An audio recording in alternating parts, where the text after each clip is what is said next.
Hey there, good afternoon, friends. Welcome to Prog Monster. My name is Murph. I'm the host of this show.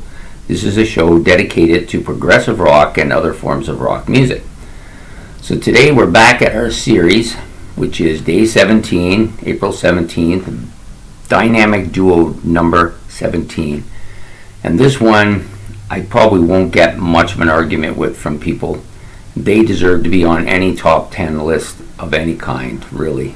And even though I've not ever really been a huge fan of this band, I don't dislike them. I do like some of their stuff, and the two of the albums I've chosen today are amongst my favorite as displays. And we're talking about these guys, Queen. This is Night at the Opera. I also have the other one, but this is my favorite of their albums, News of the World. But it's the same group of guys. And of course, we're talking about the dynamic duo here for most people who are following. The dynamic duo is that great frontman who may be a huge persona on stage, or may have a tremendous voice, or maybe a great lyricist, but he's a frontman all through and through. Very few of them reach the status of this guy, Freddy Mercury. The guy has a 6-octave range voice. He can sing with such smooth operatic sound in his voice. And he's the only guy I know that could put a diaper on and sing on stage and have people cheering for him. Yeah, this guy is fantastic. Often considered among the very best vocalists in rock history. And I got no problem with that whatsoever. So many songs that he sings are just absolutely mind-blowing in their smooth, almost emotional context of his music is so fantastic. And you know what? He sang a lot of stuff outside of the rock genre too, and he does a fantastic job on everything. You may not like the music. There's some of the Queen stuff that I'm not really a big fan of, but you can't help but appreciate the abilities of this individual. His ability to sing at such high octaves and then at such low octaves. To sound smooth no matter what. It's almost natural. It just doesn't, there's like almost no strain to his voice when he's doing it. It just sounds so completely easy for him. And I know it isn't, but that's the way it sounds. He's also a great lyricist. He can play the piano, you know.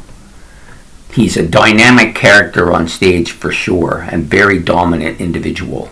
You know, if ever there was a term frontman to be applied, it would be to him. So, what about the guitarist here? Well, the guitarist is almost equally as unparalleled in his abilities. He's very tall, for one thing. Fantastic guitar riffing. Some of the greatest guitar riffs in rock come from Brian May, we're talking about here. Fantastic guitar soloing.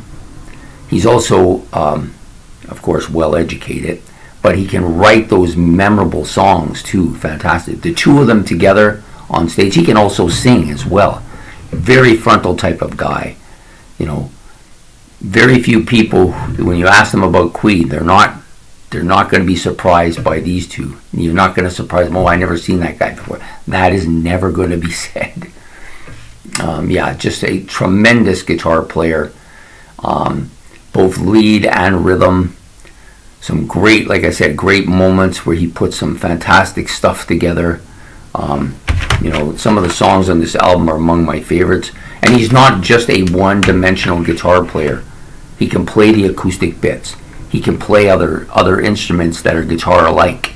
You know, just really knows how to put songs together. And the pair of them together are amongst the very best of this kind in rock history, to my opinion. They're not my particular favorite. I've never been a particularly huge Queen fan. I had my period of time where I liked them quite a bit, mostly in the time period of this album, which is to me my favorite. The other albums I liked, some of their albums, some of their earlier stuff, not so much, some of the later stuff, not so much, but You know, I'm not going to take away from anybody who thinks that Queen is amongst the best bands ever. I can't argue with them. I can't, and I wouldn't even want to, really, to be honest. I enjoy them for what they are, and these two guys are among the very best in this category for dynamic duos. So, anyways, I hope you've enjoyed this video. If you have, please like and subscribe. It's much appreciated. And we'll be back again on the 18th with another dynamic duo. So you have yourself a good day. Take care. Bye.